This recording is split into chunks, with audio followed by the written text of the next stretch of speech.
So I got back to the US and basically was just kind of laying low for a little while.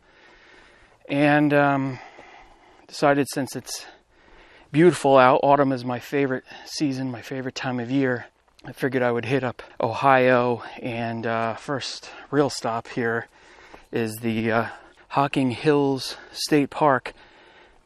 Beautiful, beautiful area. Now, I haven't been here in probably since like 2017 or 18. It's been a long time. I think last time I was filming on a GoPro, 1080p. There was no 4K for me at that time.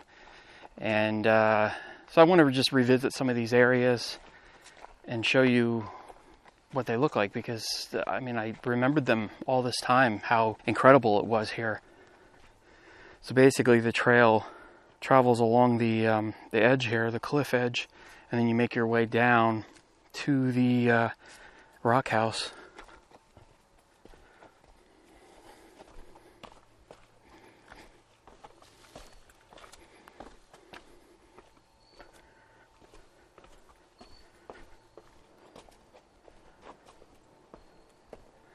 Wow.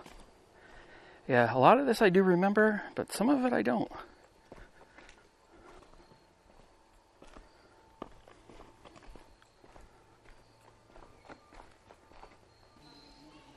So up on those cliffs, that's where the rock cave is. It's actually, I think the entrance is, or one of the entrances is right there.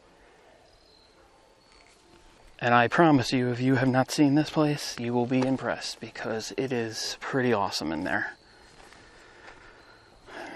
Let's see here.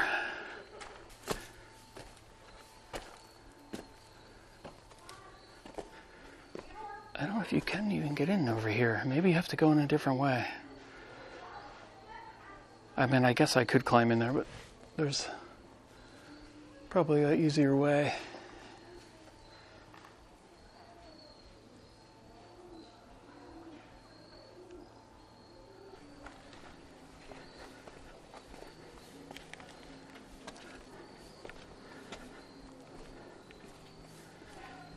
Wow.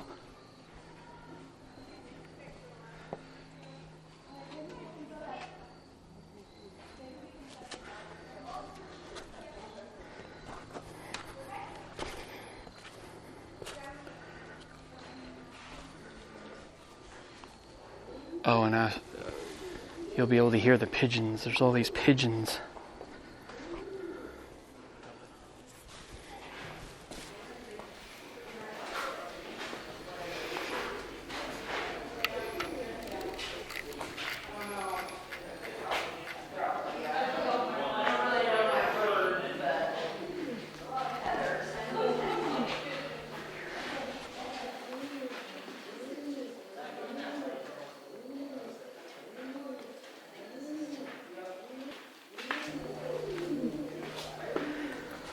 Plaque says the rock house is the only true cave in Hocking Hills State Park.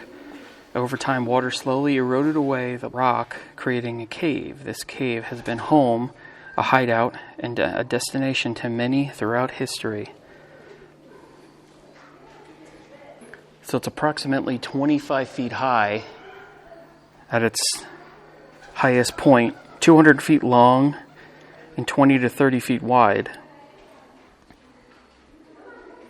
There are 7 different window-like openings allowing sunlight into the cave, and several sandstone columns support the roof. So if you came here, your eyes, you would be able to see in here without a problem. I mean, it's dark, of course, but you can see.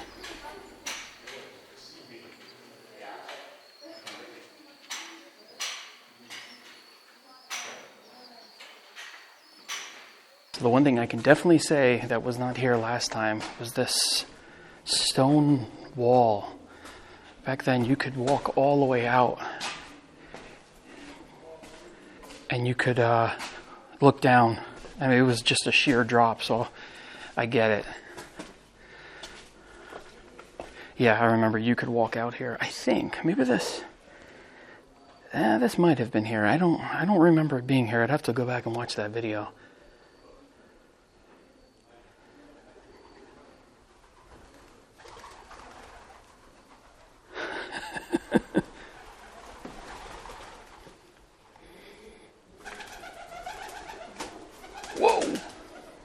fighting.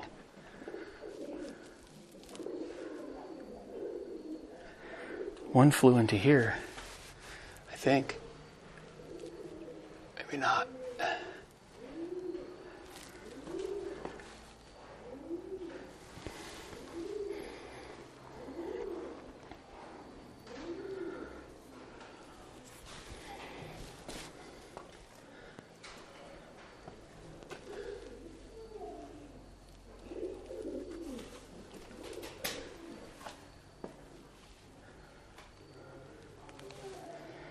There's a plaque that says, not only does the cave at Rock House resemble a house with its roof, support pillars, and windows, various groups have inhabited the cave over thousands of years.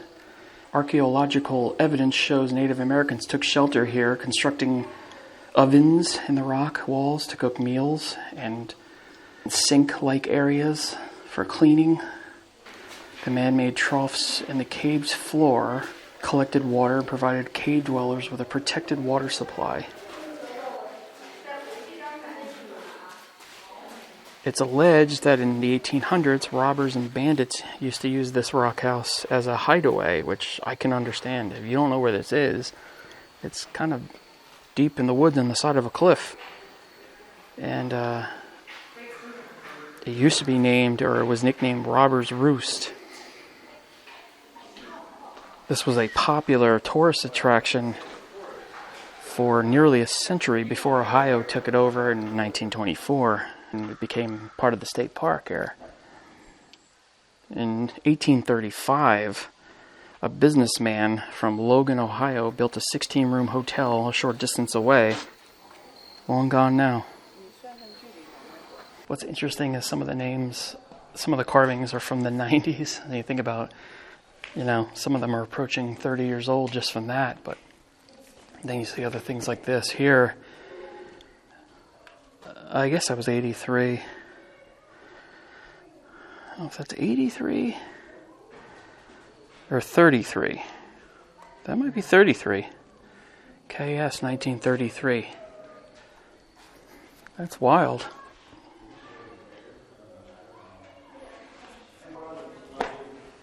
At least that has a little more quality to it than just, some of these people just paint their names on here with paint. Yeah, see, some people just spray paint right over it. It's ridiculous.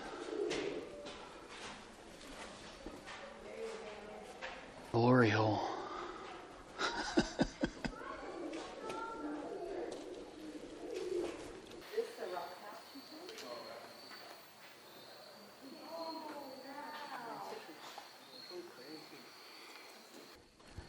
I don't know if this was like this when I was here. I don't know if this is an actual natural bridge. Probably not, but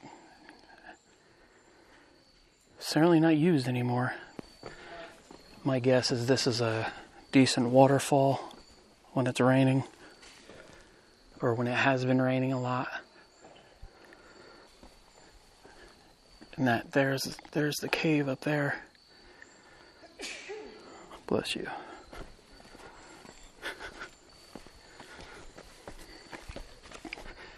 It may be a little late, but I'm going to try to make it up to Old Man's Cave. Again, I haven't been here in years and years and years, so. Another amazing spot here in the Hocking Hills State Park.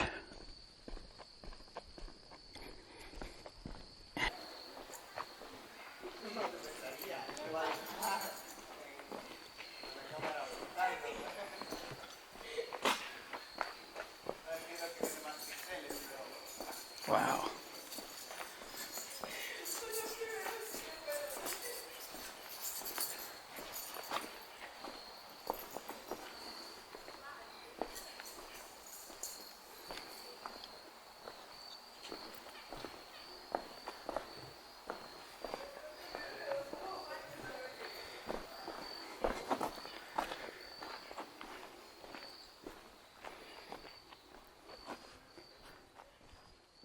Alright, so I'm on my way to Old Man's Cave. This is another one that I visited. I think there were two different videos, but on that one, when I got there, probably much like it will be today, there was there were a lot of people there. I mean, this is a very popular area. So what I did was I ended up camping here. It's a state park, you can camp here. And then I went to Old Man's Cave at like 6:30 in the morning or something, and I was the only one there for a good half an hour or something like that. So that's why when you watch that video, there was no one there. Alright, so I think this is Old Man's Cave, especially that up there. It's where someone, I guess, used to live. And then there's a tunnel. I remember this tunnel.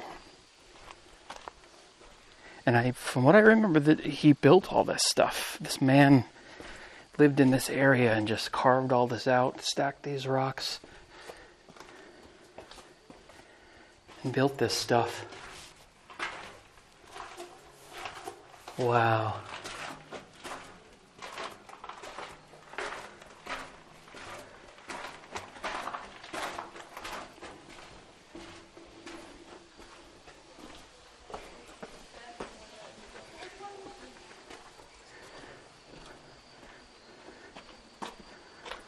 Yes, I remember this beautiful bridge.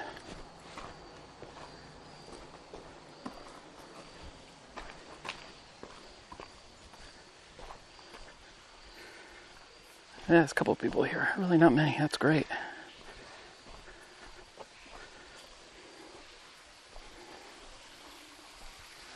Just a trickle.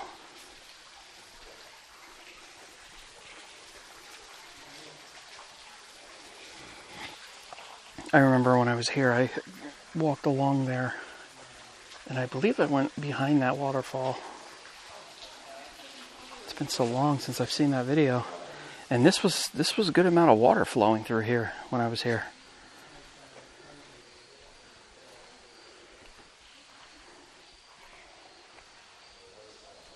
I remember these trees, how awesome that is. I haven't been there, but it reminds me of, if you look at those pictures in like Asia, where they have those temples and the roots grow along the rocks. That's what it reminds me of. Let's see.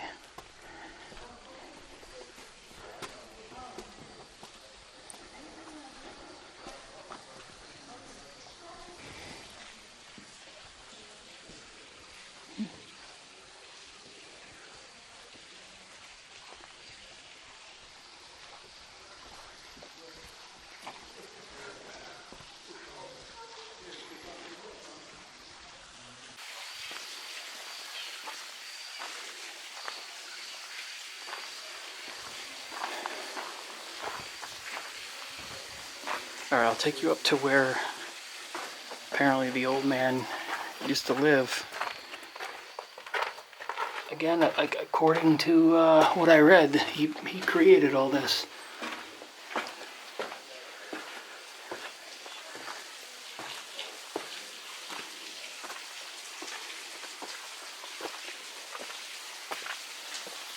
Actually, there's a little plaque here which I'll read.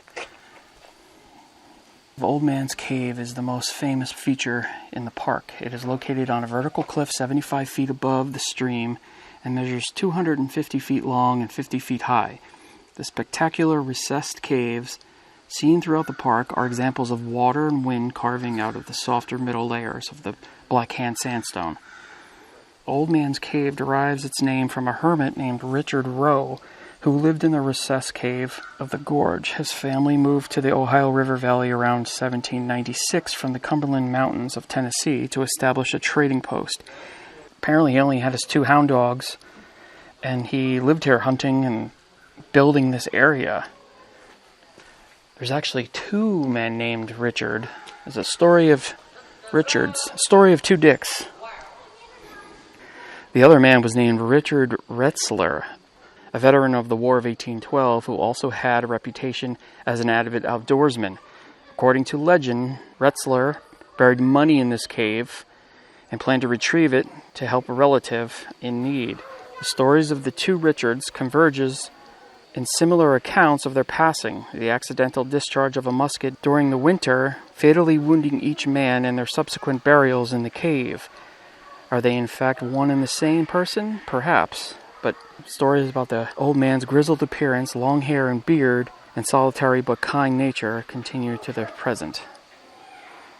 Alright, so here's some interesting information. It says in 1924, the state of Ohio purchased 146 acres of land in the Hocking Hills.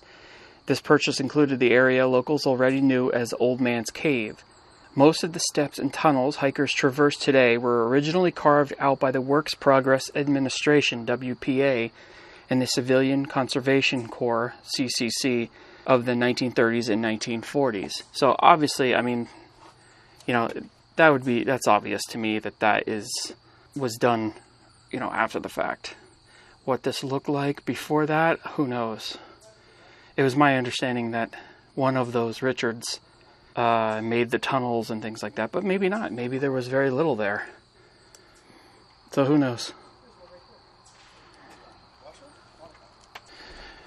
This is that bridge that I walked under. And here's the gorge, or the start of it.